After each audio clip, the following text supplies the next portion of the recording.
Ponla en Q.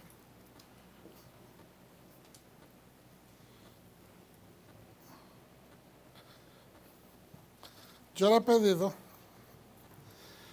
a nuestro Padre Celestial que en este nuevo inicio, que nos dé una nueva unción,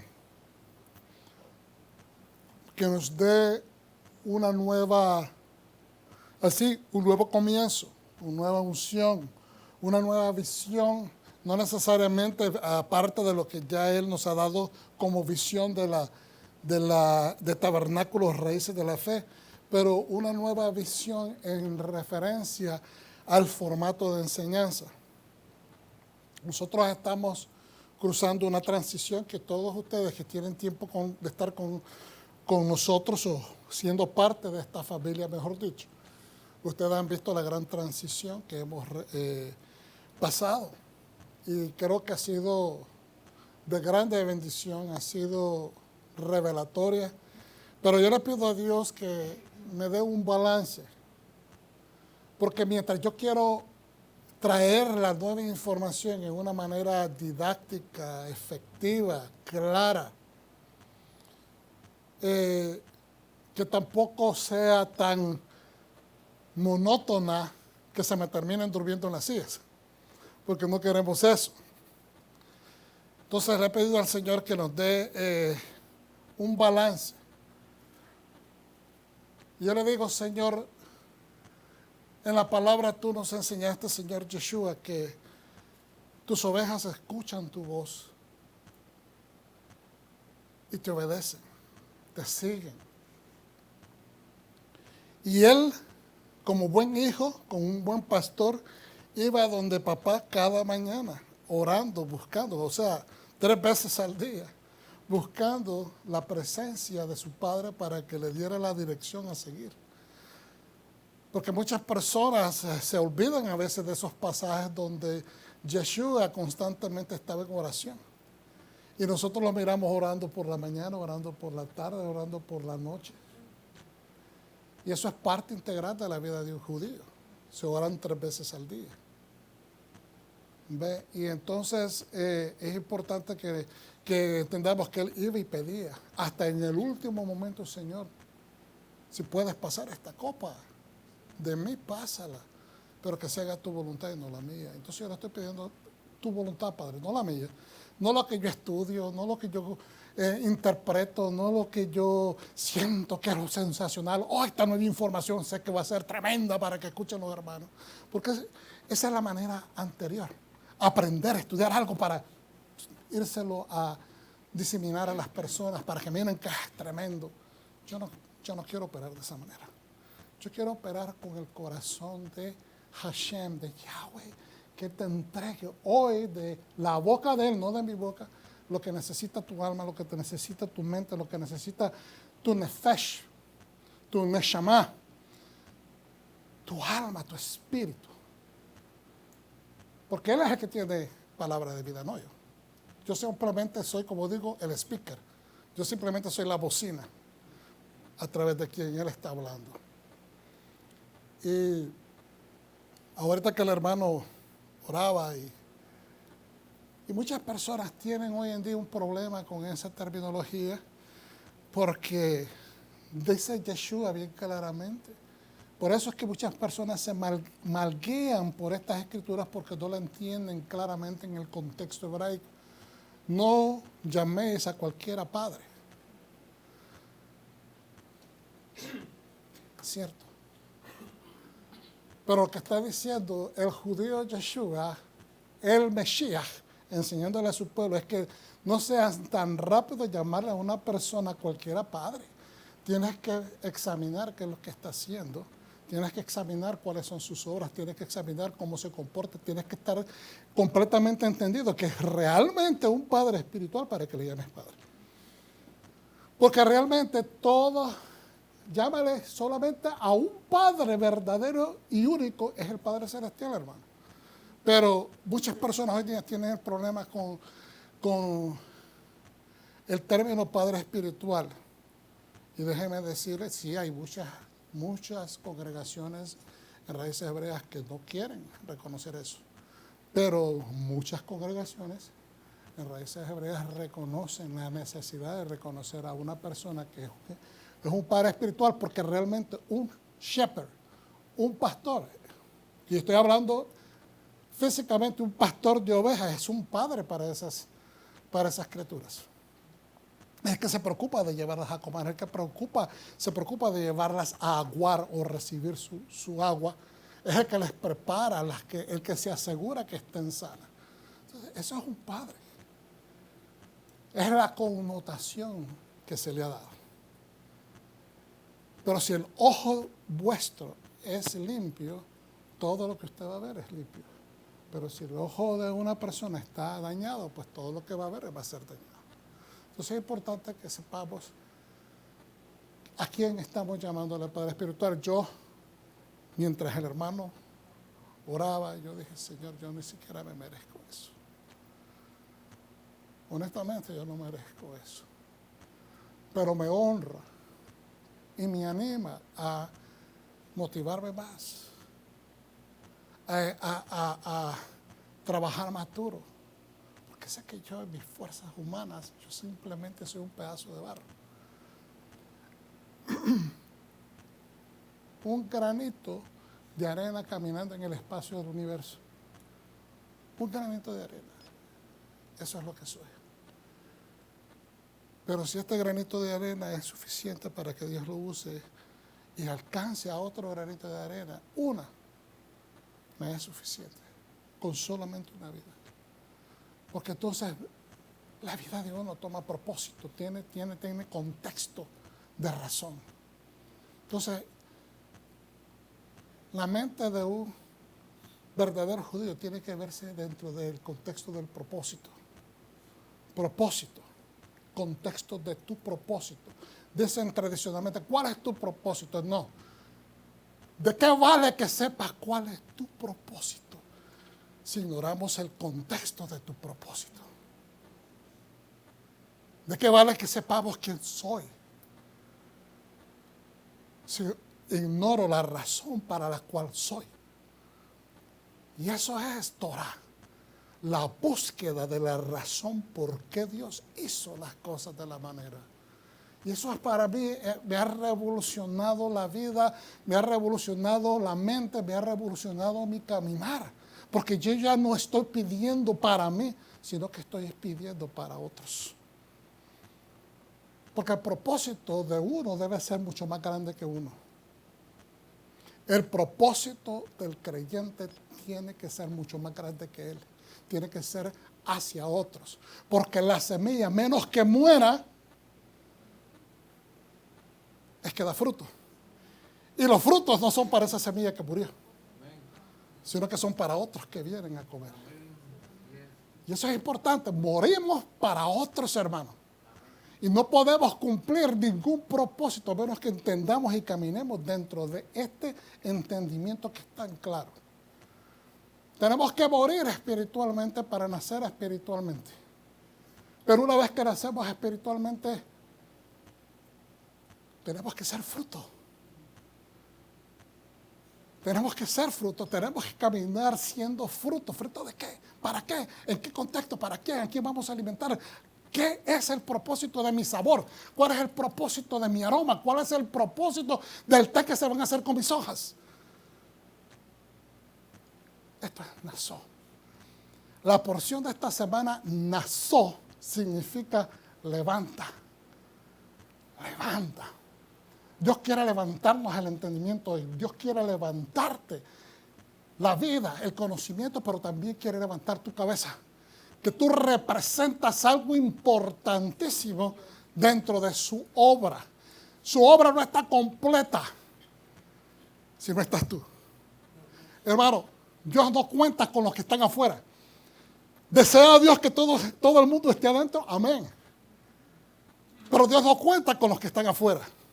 Dios cuenta con los que están adentro. Y los que están ya dentro, los que están ya contados, los que están dentro del número de los redimidos, que están obedeciendo a su Torah, que están obedeciendo a Mesías, pero dentro del contexto de la Torah. Con esos cuenta. Con esos cuenta. Cuenta con usted, porque no puede contar con aquellos que están afuera. Nada más cuentas con los que están dentro de las filas.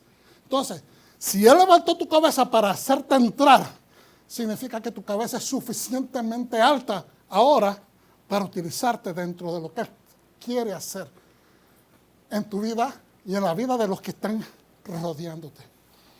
Tu vida, en otras palabras, y la mía, toma mucho más altitud, toma mucho más elevación cuando estamos sirviendo el contexto que Dios quiere que sirvamos. Y ese contexto es el mundo donde tú te desarrollas, porque no puedes afectar a otro mundo más que el que está dentro, enfrente de tus ojos. Amén. Entonces, Naasón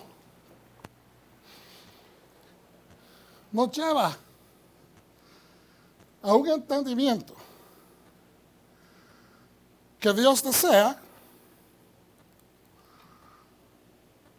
que a veces te sacrifiques, y cuando el sacrificio de uno nos da instrucciones, y decíamos anteriormente, vas a cometer errores, se te dio un set de instrucciones, pero no se cumplieron las instrucciones, no obedeciste. Llegan a situaciones como pasó aquí con Sansón. Luego, miramos cómo Mesías sufrió. ¿Estaba él obedeciendo? Él estaba obedeciendo, pero la misión de él era llegar a esta misma situación. La bendición arónica se hace con las dos manos. Aquí tenemos a Aarón bendiciendo al pueblo con la bendición arónica. Entonces, para poder llegar a todo esto, Dios inició con el sumo sacerdote, abriendo las manos para expedir la bendición que por instrucción de Hashem se tenía que bendecir al pueblo. Pero aún así llegó a la desobediencia, al punto que Dios empezó a establecer jueces. Uno de estos jueces fue a Sansón, a quien se le dio la prescripción de ser un nazareo, un nazir. Él no quiso seguir la prescripción, terminó siendo esclavizado, pero en un arrepentimiento final pudo hacer lo que Dios le había mandado hacer, defender y proteger a su pueblo, y exterminó a gran número de los enemigos del pueblo de Dios. Aquí Yeshua, con sus brazos abiertos y en un padecimiento que él no merecía, decidió poner la vida por nosotros. Entonces, ¿cuál es el punto donde todo esto converge? Porque aquí miramos al pueblo israelita adorando, porque aunque muchos de ellos no reconocen a Mesías, todos están esperando a un Mesías. Es decir, a veces, aunque los propósitos no están completamente unidos, aunque todos los propósitos y los pensamientos y los entendimientos del pueblo creyente no estén completamente compaginados, todo esto, hermano, es parte de una sola obra. Todo esto es parte de una sola obra que converge en esta bendición. El pueblo de Israel siendo bendecido por la bendición arónica, que es prácticamente establecida por el sumo sacerdote. El Birkat Kohanim, la bendición arónica que es expedida de la boca del sumo sacerdote, que eventualmente vendrá a ser en persona Yeshua HaMashiach. Naasón está en el libro de Números 4:21 al 7:89. Vamos a leer un poquito de Jueces 13, 2 al 5, y vamos a ir a Lucas 1, 11 al 20. Resumen de la paracha. ¿Por qué hacemos este resumen? Siempre lo explico porque como no la vamos a ver toda, sino nada más un extracto o una alía, por decirlo de esa manera. Hashem ordena a Moshe hacer un censo, es decir, Naasó, contar o levantar cabezas. El término contar, nosotros contamos, ¿verdad? ¿Cuántas personas estamos acá? Eso empezamos. estamos contando cabezas. Pero al contar la cabeza, estás incluido. ¿Estamos entendiendo? La inclusión es un privilegio. La inclusión es un privilegio porque te están contando de un cierto número y ese número se está levantando con el propósito de cubrir una necesidad. ¿Cuántos voluntarios tenemos para tal situación? Usted levanta la mano o se pone de pie, su cabeza es contada. ¿Con qué propósito? De que se recoja el número total de personas que van a participar, de tomar responsabilidad por cierta misión, cierta visión, de terminar un proceso o una tarea que Dios ha encomendado, o que el líder ha encomendado, o que es necesario alcanzar como una necesidad para toda la edad o para toda la congregación o todo el pueblo que se está reuniendo. Terminando de contar o levantar cabezas de los hijos de Israel, llevada a cabo en el desierto de Sinai, Moshe documenta un total de 8.580. Diga conmigo, 8.580. Levitas, hombres entre 30 y 50 años. Estos son contados y designados a transportar el Mishkan o tabernáculo de reunión. 8.580. Bastante número de personas. Y usted dirá, ¿por qué tanta gente? Porque acuérdese que van caminando por el desierto, hermano. Y aunque el Mishkan tal vez no era necesario, era pesado, era pequeño, pero también es un peso, tal vez no requería todos a la misma vez, 8.580 personas trabajando al mismo tiempo en ese momento, pero las horas de relevo tenían que tomar, porque imagínense, 8.580 hombres trabajando todo el santo día, no darían abasto, se cansarían el primer día. Entonces, todo ese número de personas hacían relevo cada cierto número de personas. La palabra no nos establece cómo, pero se entiende de que había un relevo a través de las horas del día que iban caminando.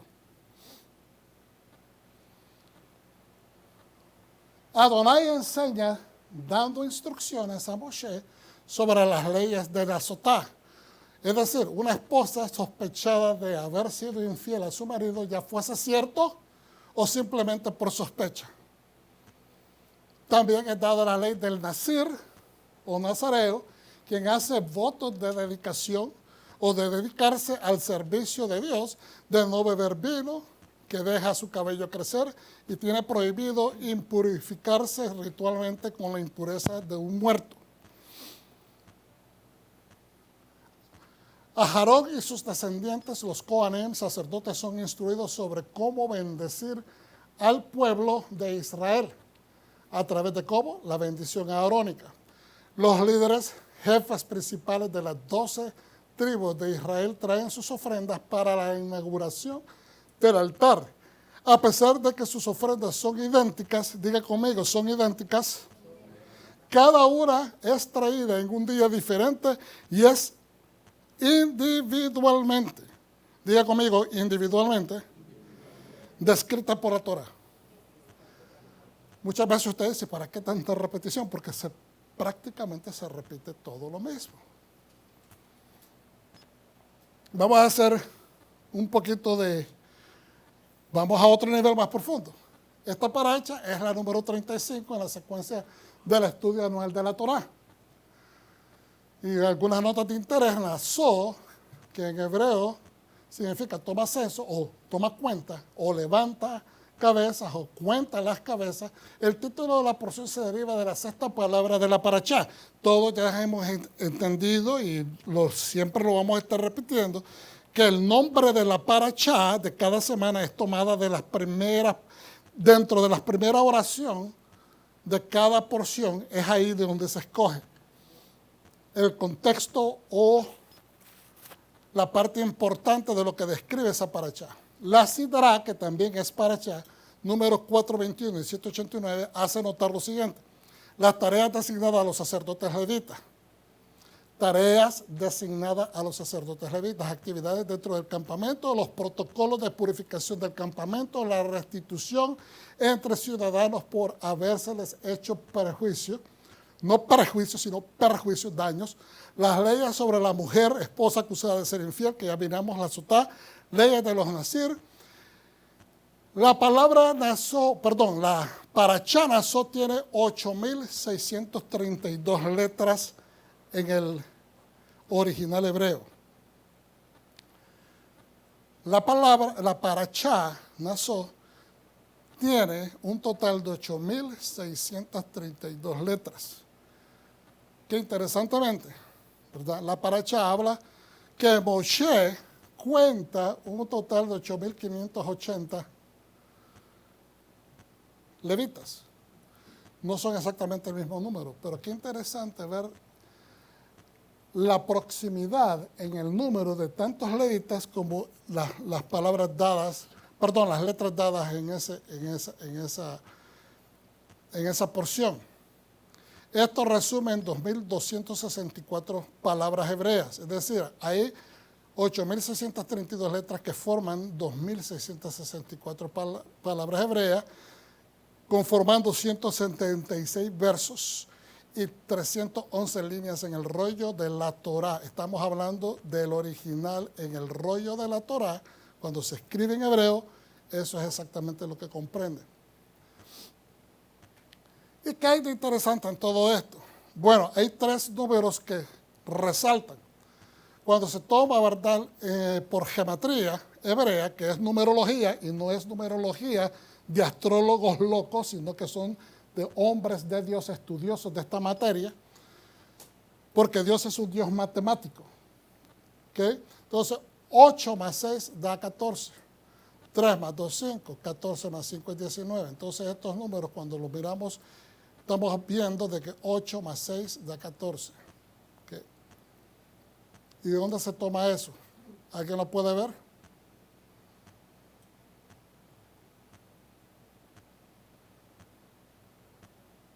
¿2 y 2? ¿Y 6? ¿Y 4? ¿Están viendo? Entonces ahora 3 más 2, 5. Y así sucesivamente miramos que 14 más 5 es 19. Entonces estos números son, ¿qué significa el número 14? Viaje, generaciones, penetrar. ¿Qué están ellos penetrando el desierto? ¿Qué están haciendo? Están recibiendo un mandato que es por las generaciones a seguir, que es la Torá.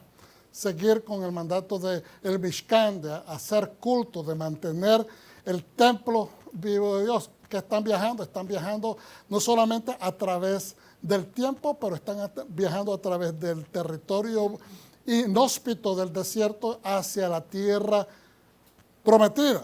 Entonces después miramos que el 19 es deseo, hermandad, unión establecida. Deseo, hermandad, unión o establecerse, perdón. Y después el número 5, Torá, porque son 5 libros de la Torá, la gracia, provisión, seguridad, servicio, santidad, movimiento. Si usted pone todo esto utilizando un poquito del sentido común de lo que la palabra nos está transfiriendo a través de los números, es que en el desierto el Señor nos dio su Torá, ¿verdad? Su Torá, su gracia, que es la provisión de Dios para darnos la seguridad social, para que entendamos cómo es el servicio a Él, para que nos mantengamos en santidad y nos movamos a través de los tiempos. ¿Cómo? Viajando a través de las generaciones, penetrando no solamente lo inhospitable de un desierto espiritual, pero también el mundo que prácticamente trabaja como un lugar inhóspito donde solamente la Torá puede garantizarnos, aleluya, que nosotros vamos a vencer, y donde el deseo de Dios en nuestra vida se establece, donde la hermandad y la unión del pueblo de Dios se llevará a efecto, como lo dice en Efesios 2, llevándonos desde los dos pueblos, va a ser uno, y establecernos como su reino al final. Obviamente, muchas personas tienen dudas acerca de la gematría, pero es una ciencia que ha tomado prácticamente en estudio por más de 3.000 años. O sea que no es algo que nosotros podemos simplemente tomarlo a la deriva. Es una ciencia. Cada vez que usted dice que el código de la Torá, cada vez que se dice de que la Torá predijo, por ejemplo, o está en la Torá la caída de las torres, que está en la Torá eventos mundiales, que está en la Torá, es así como se saca, a través de la geometría. Entonces ahora, vamos a leer un poquito acerca de lo que nos dice Números 4:21 en adelante. Yahweh le habló a Moshe y le dijo: haz un censo de los Gershonitas también, por su casa ancestral y por sus clanes. Regístralos desde los 30 años hasta los 50 años de edad, todos los que sean aptos para el servicio de la realización de tareas en la carpa o el tabernáculo de reunión. Estos son los deberes de los clanes gershonitas en cuanto a trabajo y carga. Llevarán las telas de la morada, la carpa de la reunión con sus cubiertas, la cubierta de piel de foca, dicen en algunas versiones, otros dicen tejón. Las focas están debajo del mar, pero los tejones también son animales que viven debajo de la tierra, que va encima de ella, y la cortina para la entrada de la carpa de reunión. Y explico, antes que se me olvide, esto de la foca es porque la piel de foca es bastante fuerte. ¿Y dónde iban a encontrar pieles de focas en el desierto?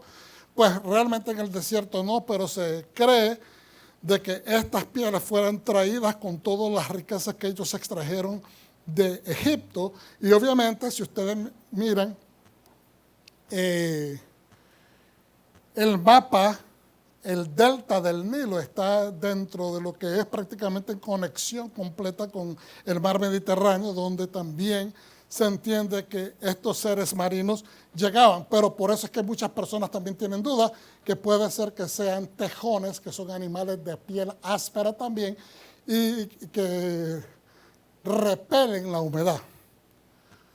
Ok, entonces ahora dice: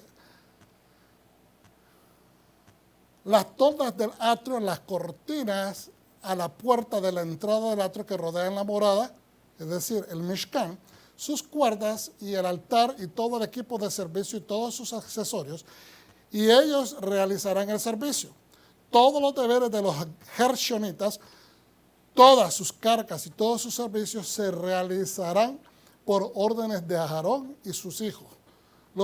Es decir, la supervisión de los gershonitas o gershonitas está bajo Aarón y sus hijos, los sacerdotes. Los harán responsables de cuidar todo su cargamento. Estos son los deberes de los clanes gershonitas. Para con la carpa de reunión se encargarán de ellas bajo la dirección de Itamar, hijo de Aarón. Nuevamente está repitiendo lo que vimos acá. ¿Por qué estoy haciendo énfasis de esto? Porque aunque muchas personas a veces no quieran ver estas cosas, hay una jerarquía que Dios quiere que se establezca en su casa. Que dice, bajo la dirección de Itamar, hijo de Aarón, el sacerdote. En cuanto a los meraritas, los registrarás por los clanes de su casa ancestral. Y los registrarás de 30 años para arriba hasta 50 años de edad, todos los que sean aptos para servicio de la realización de los deberes de la carpa de reunión. Ok, vamos a parar acá antes de entrar con los meraritas y establecer algunos puntos que quiero compartir con ustedes.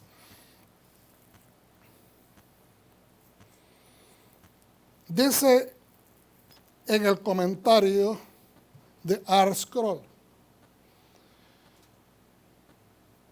le dio el mandato a Moshe. En el mandato de censar y designar a las familias de Kehat, okay, Aarón había sido incluido junto con Moshe, en vista que los Kohanim, los sacerdotes, tenían que preparar los artefactos sacros o santos para ser transportados por los descendientes de Kehat. Las otras familias se abocaron a sus labores sin las intervenciones previas de los Kohanim, y por ello no hubo razón de incluir a Aarón acá. Ahora, esto lo dice Or HaHaim, que es uno de los sabios de bendita memoria.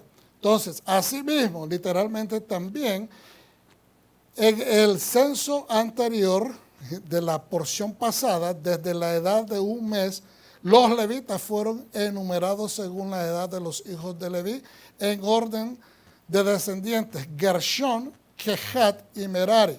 Mas este capítulo empezó con Kehat, cuyos descendientes eran los portadores del arca, eran los que llevaban el arca, y no mencionó a Gershón o a Gershón.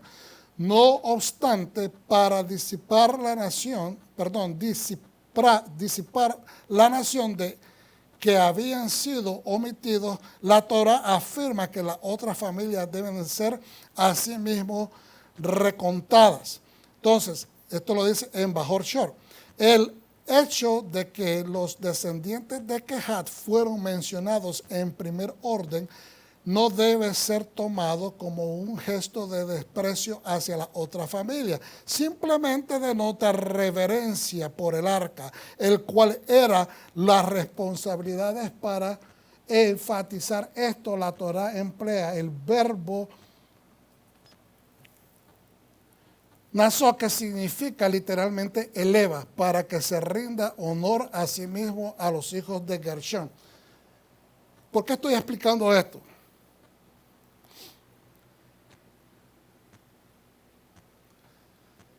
Si Dios está levantando cabezas y está simplemente separando las responsabilidades por familia o clanes, ¿okay?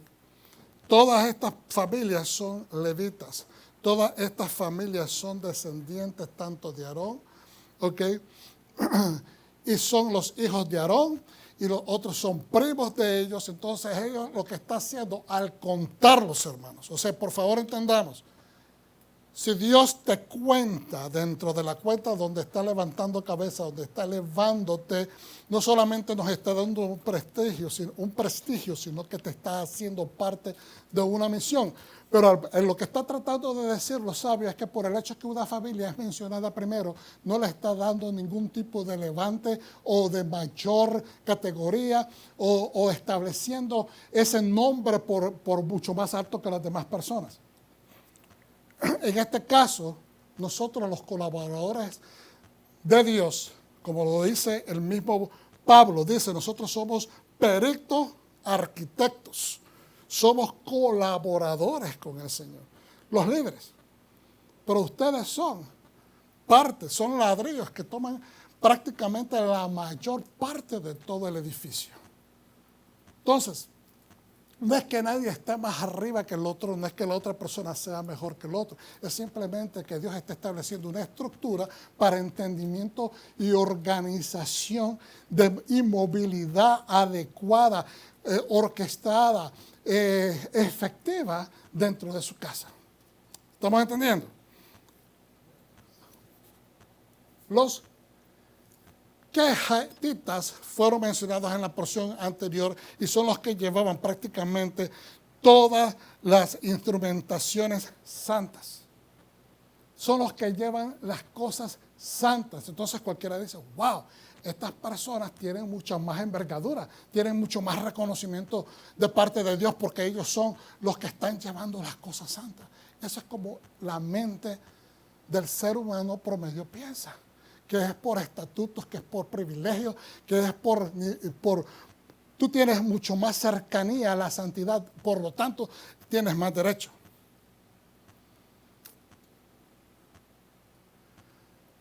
Vamos a poner estos conceptos en dos áreas. Sí y no. Usted necesita un cierto nivel de santidad para acercarse al patio general. Usted necesita otro nivel de santidad para entrar al lado o al lugar santo. Usted necesita otro nivel de santidad más alta para entrar al lugar santísimo. Eso está bien claro. Entonces, pero miramos lo siguiente. Dios va a tener misericordia. ¿De quién va a tener misericordia? Porque Él es el Dios, Él es el Rey, y Él va a extenderle el cetro de bendición y de autoridad y de garantía y de beneficio y de gracia a quien Él quiera entregársela, porque Él mira mucho más allá de los ojos del hombre. Entonces, miremos lo siguiente. Cuando Dios mandó a ungir al nuevo rey de Israel, le dijo a Samuel, vete a la casa de Jesse, que de ahí me voy a buscar a un rey. Estoy parafraseando las palabras que dijo el padre. ¿Qué fue lo que sucedió? El visionario, porque en aquellos tiempos se le llamaban Neví. Neví, era la persona, el visionario. Entonces, el visionario, que es el profeta, todavía no se le llamaban profeta, el Neví, va a la casa de Jesse de acuerdo a lo que la palabra del padre. Y él empieza a buscar. Y le dice, tráeme a tus hijos. Se los ponen por uno, se los va presentando, uno por uno se los va presentando y no es ninguno de ellos. El espíritu no le habla al profeta y el espíritu no le dice, este es, no, ese no es, no, este no es, tampoco es este, no, este tampoco. Y le dice, pregunta por otro, ¿no tienes a un otro hijo que te quede por ahí?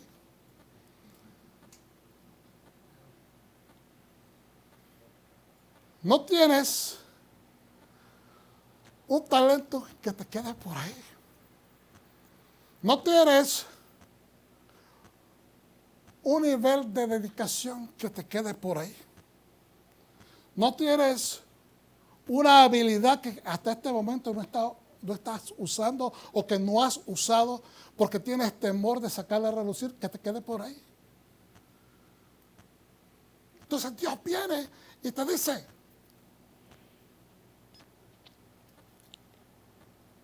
exígele que te traiga al muchacho. Porque no se lo quisieron presentar. Estoy parafraseando. Cuando él insiste, se lo mandan a llamar. ¿Por qué? Porque el muchacho es el que menos estatus tiene, porque supuestamente nació de un pecado. Ya hemos enseñado esa lección en varias otras ocasiones, por qué está en ese estatus. Pero es el mandadero. Es el mil usos, es el que cuida a las ovejas, que es el trabajo más sucio, porque el pastor tiene que oler a ovejas. Tiene que oler, y las ovejas, hermanos, huelen. Y no bien, huelen a ovejas. Aleluya, acuérdense que están en el desierto y están cubiertas de lana y sudan. Y eso, ellas no van a bañarse.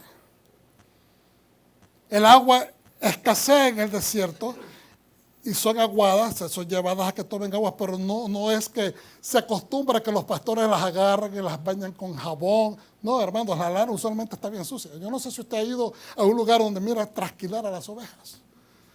Usted creerá, tal vez, de que la lana es blanquita. No, hermano, está renegrida, sucia, a veces pegajosa. Y después cuando la lavan, se limpia. Y se pone blanquita como la nieve. Pero mi punto es este. Que el Señor a veces va a tener misericordia. ¿Quién va a tener misericordia? El más sucio. El más hediondo. El que anda allá afuera defendiendo las ovejas de osos y de leones. El que a sus cortos años, quizás entre 16 y 18 años de edad tenía David. Algunos dicen que entre 16 a 22. Tenía David cuando él fue llamado y este muchacho despedazaba bestias en el campo para defender a sus ovejas. Ese muchacho que no era capacitado, supuestamente, es el que Dios escogió. Pero no era que no era capacitado para los ojos de los hombres, pero para los ojos de Dios sí estaba bien capacitado. Más que capacitado. ¿Por qué? ¿Sabe qué? Desde antemano lo escogió. Desde antemano a su padre, desde antemano a la capacidad del Neví. del profeta. Se lo dio, el profeta no lo dio. El profeta no lo discernió, sino que Dios se lo tuvo que decir. ¿Sabe lo que pasa, Samuel? Que está viendo lo de afuera, pero yo, Dios, miro lo de adentro. Entonces, cuando nosotros nos damos cuenta que no se trata de que tu familia, ni que tu pedigree, ni que tu background, como dice en inglés, que no se trata de eso, es lo que Dios ve en ti. Porque a veces Dios está viendo ya lo que Él está preparando. Yo acabo de hablar esta mañana de que Dios acaba de empezar algo nuevo en nosotros. Tal vez no nos hemos dado cuenta, hermano. No va a ser percibible en este momento inmediato. Pero en Pentecostés, en Shavuot, Dios deja caer la bendición sobre nosotros. Pero se va haciendo, aleluya, va surgiendo, va subiendo. Mientras usted va caminando, usted se va dando cuenta que Dios acaba de hacer algo en usted, que usted no conocía ni sabía el año pasado, no entendía de usted hasta este momento. Porque no lo hizo antes, porque no estabas preparado, porque no era el momento, porque no era en su propósito profético, no era el momento adecuado, no estabas capacitado, tampoco no era el momento adecuado. Entonces en este momento Dios está escogiendo estas familias. Dios está escogiendo estas familias y está, dicen los sabios, de grata y de bendita memoria. Nos están poniendo un ojo, nos están ayudando a graduar nuestra perspectiva moderna. No se trata de popularidad, no se trata de que tanta unción, porque la unción no se siente, hermano. Hermanos, Yeshua no caminaba así como muchas personas caminan hoy. Yo estaba enseñando recientemente, perdóname, yo no critico a nadie, pero se están viendo unas locuras. Por favor, hermanos, ayúdenme a decir qué es que está sucediendo. Personas que mandan a inflar globos y que inflen y que cuando se revienta el globo, eso va a ser rompimiento espiritual. Otras personas agarrando a sus feligreses y tirándolos contra las sillas porque así le va a sacar el demonio. Otras personas haciendo un montón de locuras. Yo digo, ¿de dónde sale esta creatividad? Que hemos perdido el cordón y como ya se han predicado todos los mensajes reciclados que se han predicado, ya no tenemos más que predicar y en vez de buscar la esencia de los sabios de la antigüedad y compaginarla con lo nuevo que Dios está dando, porque muchos piensan que no se puede hacer eso. Sí se puede hacer. El mismo Yeshua dice de que el reino de Dios es comparable a un padre de familia que extrae del baúl de lo viejo y también saca de lo nuevo y se compaginan. Y uno dice que la gracia no se puede compaginar con la Torah. Iba a decir bolones, lo dije, no, mentira del diablo. Sí se puede, porque el mismo Yeshua te lo está diciendo en la palabra. Tenemos que mezclar la Torah con la gracia, porque ¿de qué vale la Torah? La Torah sin la gracia es ley, ley, ley, ley. Corta cabeza, castiga, castiga, castiga. Por eso es que la gracia es necesaria para dar gracia, dar perdón, dar amor, dar justicia, dar verdad, dar confort a aquel que lo necesita. Pero también la gracia necesita la contabilidad de tus actos. Porque no podemos exprimir la gracia, gracia. Sí, gracias, yo me puedo comportar. Yo no necesito caminar recto porque voy a recibir gracia. Porque eso es una mentira también. No vas a poder justificarte ante el Señor. No vas a poder justificarte ante el Señor cuando te diga, te mandé un mensaje, te mandé a la hermanita, te mandé a aquel pastor, te mandé a aquel moré, te mandé a tu papá, a tu mamá, te exactaron que te compusieras el camino. Pero quisiste decir, no, recibí a Jesucristo, recibí a Yeshua, ya me perdonó. Salvo siempre salvo. No funciona así. Gershon, fíjense bien, ¿cómo compaginamos y conectamos esto? Gershon es la segunda familia o los gershonitas son los que están siendo mencionados. Y tienen la gran responsabilidad, hermanos. Desde los 30 hasta los 50 años. ¿Cuántos años hay? 20. 20 años de servicio. Cargando, descargando, ensamblando, desensamblando por 40 años. ¿Qué es lo que dice? Estos son los deberes de los clanes gershonitas para con la carpa de reunión. Se encargarán de qué? De ellos bajo la dirección de quién? De sacerdote Itamar, hijo de Aarón el sacerdote. Porque si Itamar es hijo del sacerdote Aarón, es también sacerdote automáticamente. ¿Cuáles eran los deberes? Todas sus cargas, todos sus servicios. Es decir, cargando los utensilios y también armándolos para el servicio, que se realizarán por orden de quién? De Aarón. Las toldas del atrio, la cortina, la puerta de la entrada, el atrio que rodeaba la morada, sus cuerdas, el altar y todo el equipo de servicio, todos sus accesorios. Ellos realizarán el servicio. Las cortinas, vestiduras. Es lo que viste el tabernáculo. Los gershonitas son los que nos están vistiendo. Son personas que oran y piden por el pudor de la congregación. Son las personas que están siempre, aleluya, instándonos a que mantengamos el pudor, que nos están ayudando, que oran y piden al Señor para que el pueblo camine dentro de las directrices, que caminen dentro de los linderos de la voluntad santa. Entonces, luego tenemos la puerta. Los cuidadores de la puerta, ellos son los que ensamblan la puerta, hermano. Qué cosa más importante que nosotros nos mantengamos todos unidos, sabiendo que Yeshua, nuestro Mesías, es la puerta. ¿Y qué significa eso? Que mantengamos claramente nuestra mente, como aquel que lee en el alfabeto hebreo, el Aleph Bet hebreo, que dice, ¿verdad? La cuarta letra es la Dalet.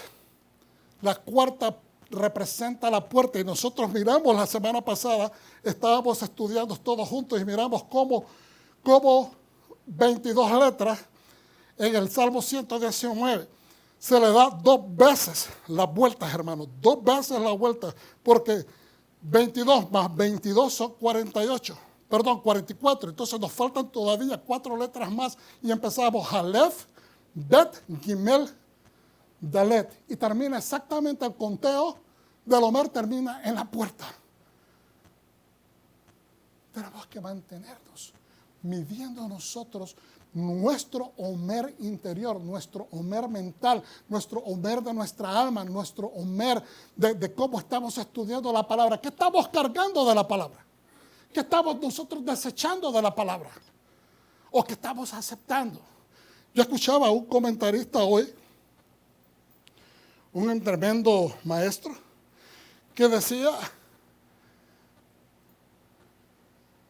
no una manera de acusación, pero decía, ¿por qué es que continuamente la gente desecha las cosas que necesitan como intransmisibles a través de la puerta? Escogiendo qué mandatos seguir y qué mandatos a no seguir. Es decir, la Biblia dice, pero esto es como yo la interpreto. La Biblia dice, pero esto es como yo la entiendo. La Biblia dice, pero esto es lo que dice fulanito mengano, que esto ya fue abolido. Pero Yeshua dice, cumple mis mandamientos.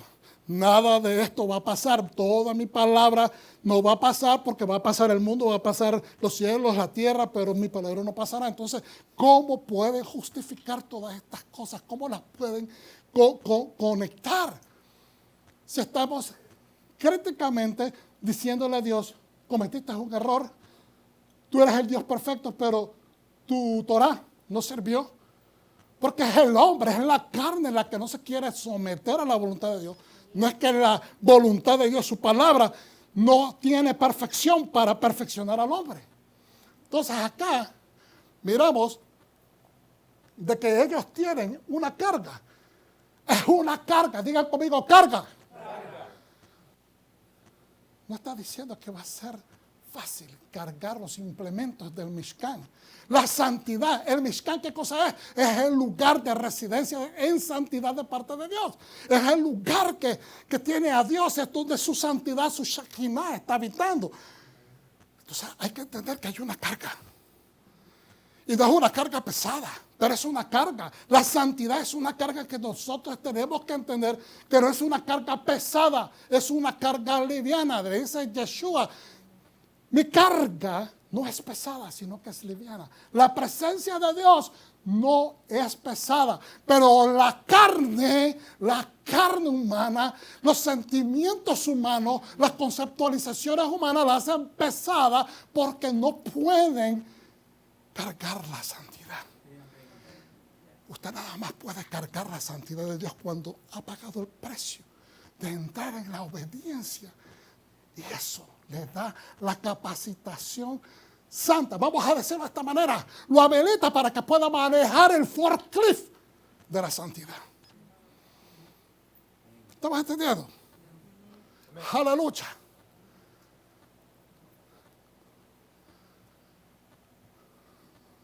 Vamos a mencionar nada más lo que dice de los meraritas. Y dice el 31. Estas son las tareas de cargas conectadas con los diversos deberes en la capa de reunión. Las tablas, las barras, los postes y las bases de la morada. Los postes alrededor del atrio y sus bases, estacas, cuerdas, todos estos utensilios. En su servicio anotarás por nombre los objetos que le toca cargar. Esos son los deberes de los clanes meraritas, relativos a sus diversos deberes en la carpa de reunión bajo la dirección de Itamar, hijo de Aarón, el sacerdote. También Itamar está a cargo de dirigir a los meraritas. Ellos están llevando el peso, tienen la responsabilidad de la estructura del esqueleto de todo el Mishkan. Yo sé que una vez mencioné esto y quizás un par me perdonan, pero es la ilustración la que estoy buscando. Su cuerpo sin esqueleto se desmorona. Hermano, la santidad en Yeshua, la santidad de Hashem, para nosotros, aquí los seres humanos en la tierra, si no existe la estructura de su palabra, ¿qué es estructura? Códigos, leyes, estatutos, ordenanzas, inclusive toda la historia que se viene escribiendo, los escritos de los profetas nos van estableciendo una estructura a seguir. Porque lo que ellos hicieron fue en obediencia a la palabra que fue expedida de la boca de Dios. Fue en obediencia a seguir la Torá. Fue en obediencia al mandato que recibieron a través de ángeles. Al mandato que recibieron por palabra que le vino por medio del Espíritu de Yahweh sobre ellos. Que ellos obedecieron y ellos al obedecer hubieron resultados. Entonces todos esos son santos etut. Testimonios, gracias. Son testimonios. El testimonio pasa a ser parte esqueletal dentro de lo que nosotros creemos. ¿Por qué? Porque hay evidencias que Dios dio testimonio que cuando esta varón o esta varón obedeció, sucedieron milagros, señales, prodigios y hubo liberación. Entonces eso nos va levantando la carpa. Cuando un cerco llega a su pueblo, ¿qué es lo que hacen? Primeramente ponen el montón de barrotes alrededor, luego le montan encima de la carpa, la establecen las cuerdas y empiezan a alar. Y esa carpa no puede subir si no hay un eje central. La palabra de Dios, la Torá, es el eje central. Todos los demás barrotes alrededor son estatutos, edictos, ¿me entiendes? Ordenanzas que van sosteniendo el resto del cuerpo, pero hay un solo eje central. Es la palabra de Dios, ese es Yeshua HaMashiach, la Torah viviente.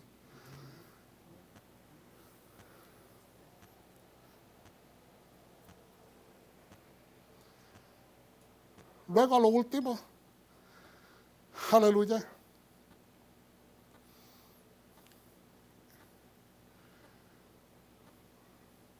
vamos a ver en la palabra, no quiero sobreextenderme, están entonces las tres familias que hemos mencionado, o creo que dos mencionamos hasta este momento. Están los quejatitas, que lo mencionamos la semana pasada, están los gersionitas y están los meraritas. Ok. Jueces 13, acompáñenme por favor. Jueces 13.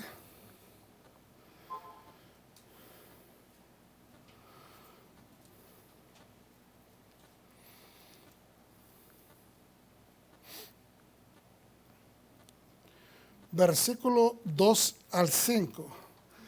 Para que tengamos el contexto, dice la palabra al principio en el verso 1 que los hijos de Israel volvieron a hacer lo malo ante los ojos de Dios, es decir, estaban en desobediencia y estuvieron debajo de las manos de los filisteos, es decir, subyugados por los filisteos por 40 años.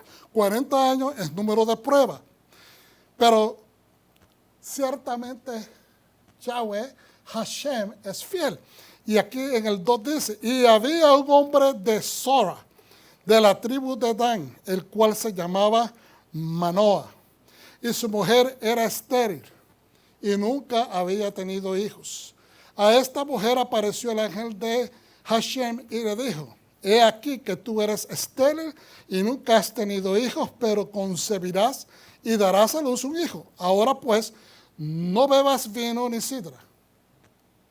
Le dijo a ella, ni comas cosa inmunda, pues he aquí que concebirás y darás a luz un hijo, y navaja no pasará sobre su cabeza. Pero el niño será nazareo a Dios desde su nacimiento, y él comenzará a salvar a Israel de las manos de los filisteos. Voy a leer el 6. Y la mujer vino y se lo contó a su marido diciendo, un varón de Dios vino a mí, cuyo aspecto era como el aspecto de un ángel de Hashem, temible en gran manera, y no le pregunté de dónde ni quién era, ni tampoco él me dijo su nombre, y me dijo, he aquí que tú concebirás y darás a luz un hijo, por tanto ahora no bebas vino, ni sidra, ni comas cosa inmunda, porque este niño será nazareo y Dios desde su nacimiento hasta el día de su muerte. Ahora vamos a saltar hasta el verso 11. Y se levantó Manoah y siguió a su mujer, y vino el varón y le dijo, es decir, apareció el ángel a ellos nuevamente, ¿eres tú aquel varón que habló a la mujer? Y él le dijo, yo soy. Interesante, yo soy. Entonces Manoah dijo, cuando tus palabras se cumplan, ¿cómo debe ser la manera de vivir del niño y qué debemos hacer con él?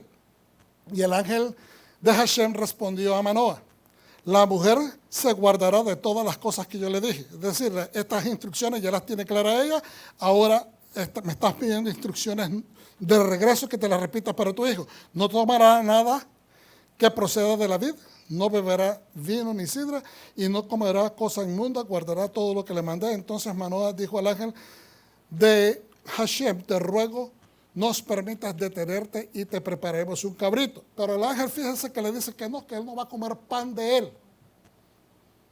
Él le dice, no, yo no voy a comer nada que tú me des.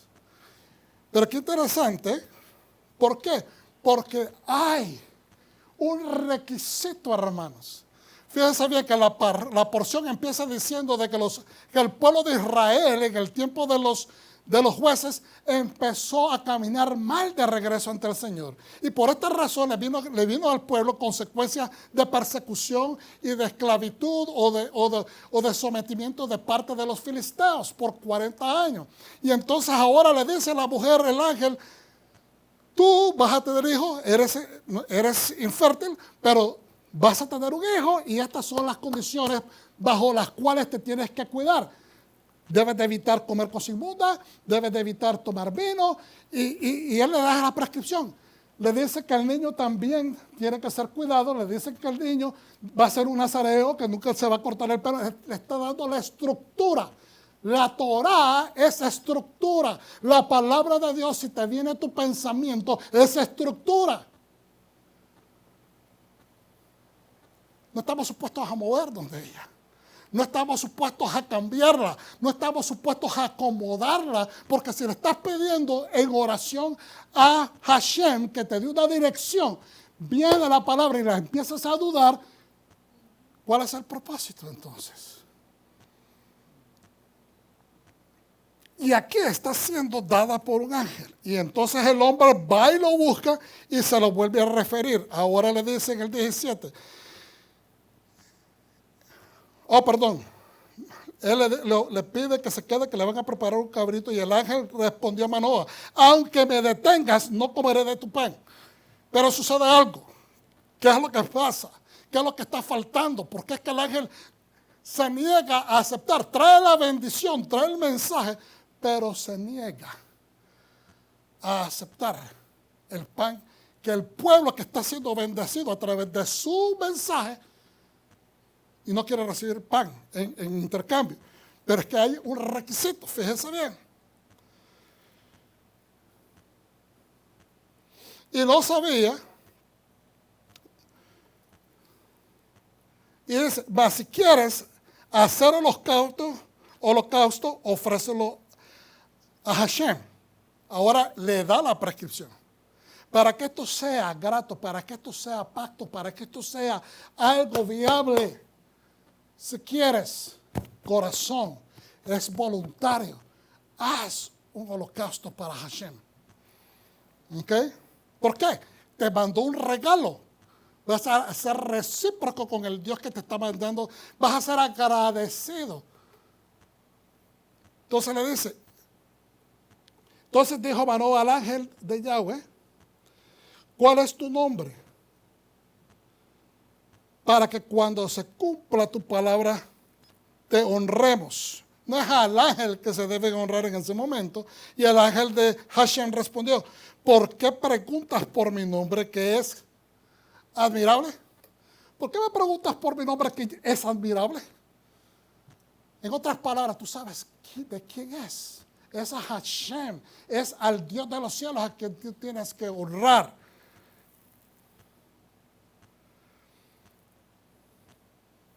Y Manoah tomó un cabrito y una ofrenda y lo ofreció sobre su peña a Hashem, y el ángel hizo milagro ante los ojos de Manoah y a su mujer, porque aconteció que cuando la llama subía del altar hacia el cielo, el ángel de Hashem subió en la llama del altar ante los ojos de Manoah y su mujer, los cuales se postraron a tierra.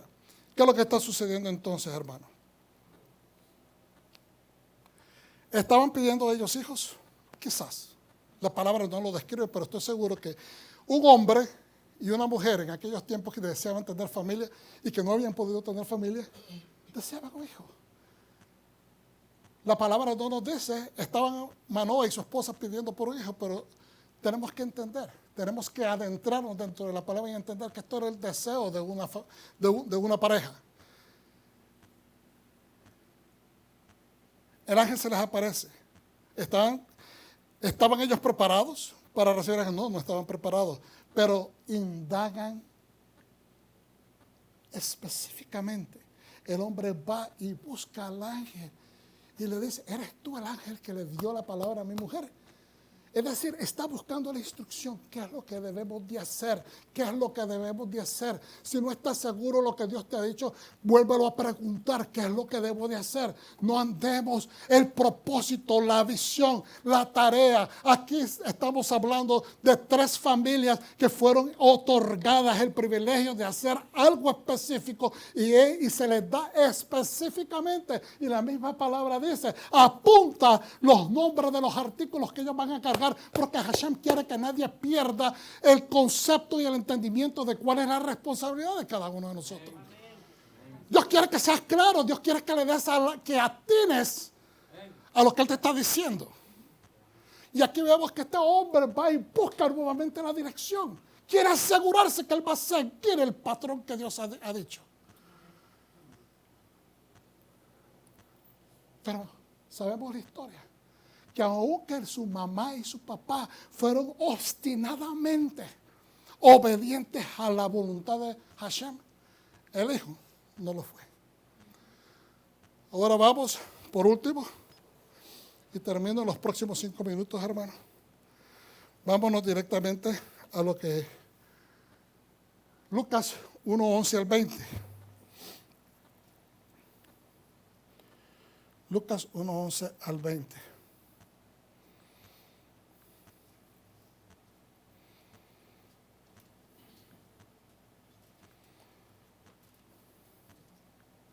Y esto fue lo que yo les mandé en el mensaje. Y se le apareció un ángel del Señor puesto en pie a la derecha del altar del incienso. Y se turbó Zacarías al verle. Y le sobrecogió temor. Pero el ángel de Yahweh, ¿verdad?, le dijo: Zacarías, no temas, porque tu oración ha sido oída. Y tu mujer Elizabeth te dará a luz un hijo, y llevará su nombre Juan, y tendrás gozo y alegría, y muchos se regocijarán de su nacimiento, porque será grande delante de Dios.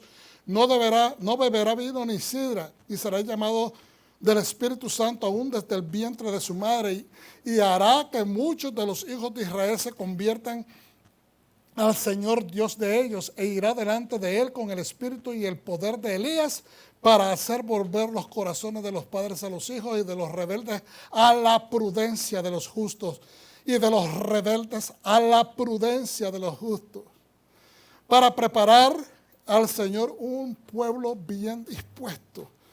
Para preparar al Señor un pueblo bien dispuesto. Dijo Zacarías al ángel: ¿en qué conoceré esto? Porque yo soy viejo y mi mujer es de edad avanzada. Respondiendo el ángel le dijo: yo soy Gabriel, Gabura. Yo soy del poder de Dios, que estoy delante de Dios, y he sido enviado a hablarte y darte estas buenas nuevas. Y ahora quedarás mudo y no podrás hablar hasta el día en que esto se haga, por cuanto no creíste mis palabras, las cuales se cumplirán a su tiempo. Tenemos que creer en la palabra y que se va a cumplir a su tiempo. Hermanos, yo sé que muchas personas dudan en estos tiempos de que Dios hable. Dios habla, Dios está hablando continuamente. Amén. Si nosotros estamos sirviendo al Dios vivo de los cielos y la tierra, el creador de todo lo visible y lo invisible, y decimos que no está hablando, entonces estamos negando el propósito de Él. El propósito que envió su Shaliach real, su enviado real, su hijo de su derecha, su amado, el primogénito, estaríamos negándolo. Y aquí miramos este otro contexto. Este varón, en ese momento, él quizás está haciendo una oración mental, pero él no es enviado como sacerdote. Él sabe la estructura del protocolo que se requiere.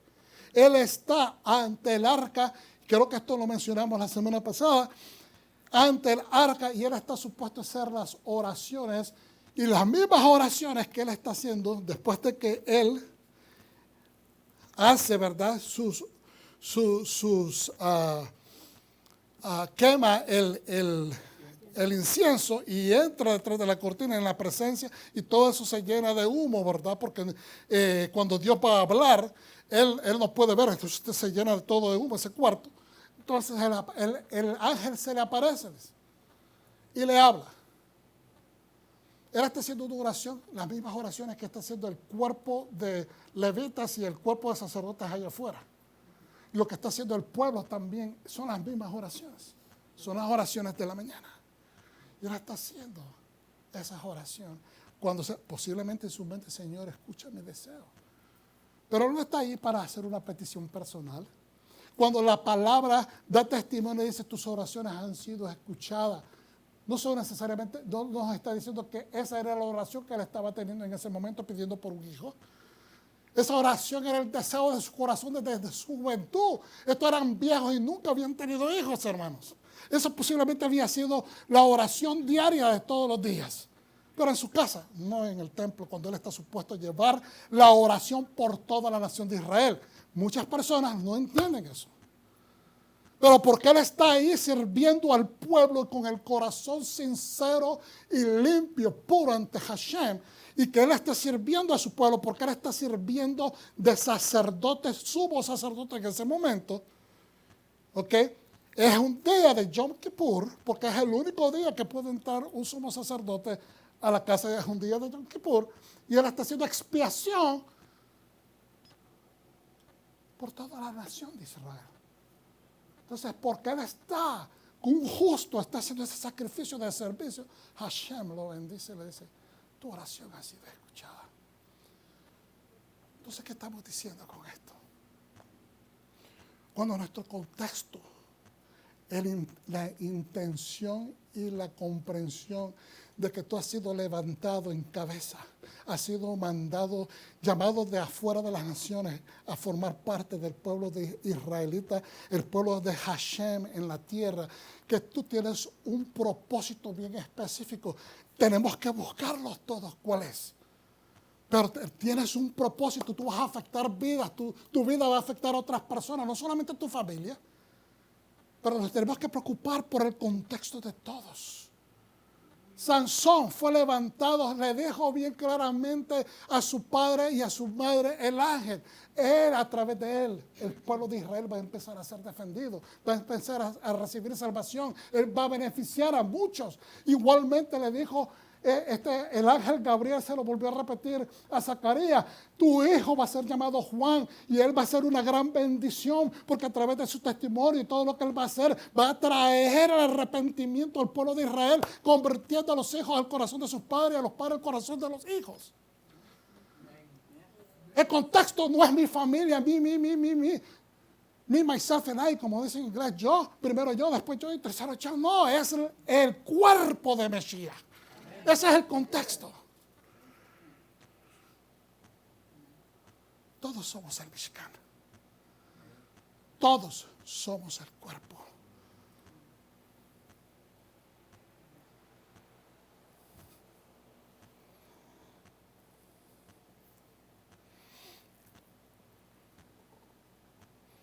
Todo se va a cumplir a su tiempo, le dijo. Pero fallaste en esto, Zacarías. Creíste con todo el corazón y en el momento que te doy la prescripción, dudas. Y por eso vas a quedar mudo. Hermanos, hay una mudez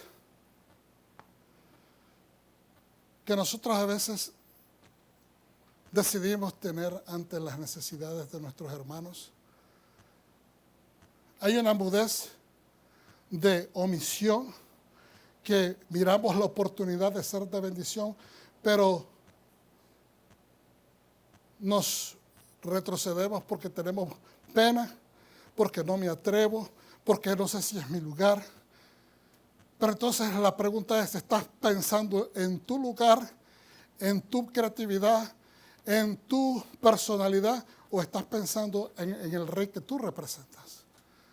Entonces, hay veces que hay una mudez que nosotros también le otorgamos ante situaciones porque no nos queremos confrontar a alguien que posiblemente está siendo negativo y no queremos confrontar la situación porque no queremos pelear, porque pensamos que eso no es del carácter de un creyente y eso es equívoco. Cuando nosotros estamos estableciendo la voluntad de Dios y queremos establecer lo que es justicia, lo que es bondad, lo que es verdad, tenemos algo que decir. No peleando, pero tenemos que establecer lo que es de Dios y lo que no es de Dios.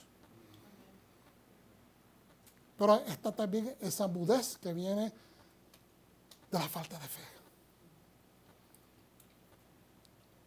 Y tenemos que cuestionarnos. ¿Estamos caminando en fe o estamos caminando en mudez espiritual porque estamos dudando?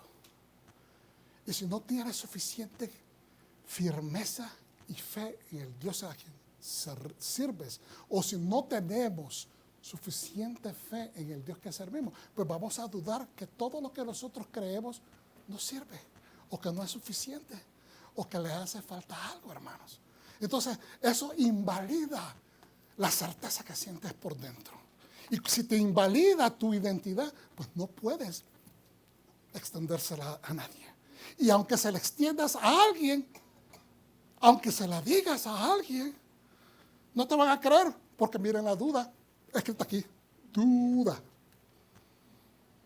Porque una persona que no camina con la certeza en Hashem, en Dios, en Yeshua, no puede transmitir la vida. La carga que tú cargas es importante. La carga que tú cargas, hermano, familia de Dios, pueblo de Dios, la carga que cargamos no es pesada. Si te la dio Dios, no es pesada. No puede ser pesada porque Él no puede negar su propia palabra. Es la carne nuestra la que la hace pesada. Es la indisponibilidad, es la falta de obediencia, es la falta de entrenamiento espiritual.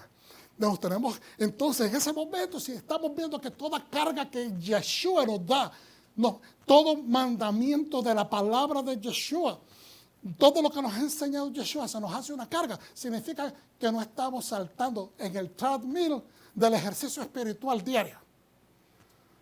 Por eso se te hace pesada.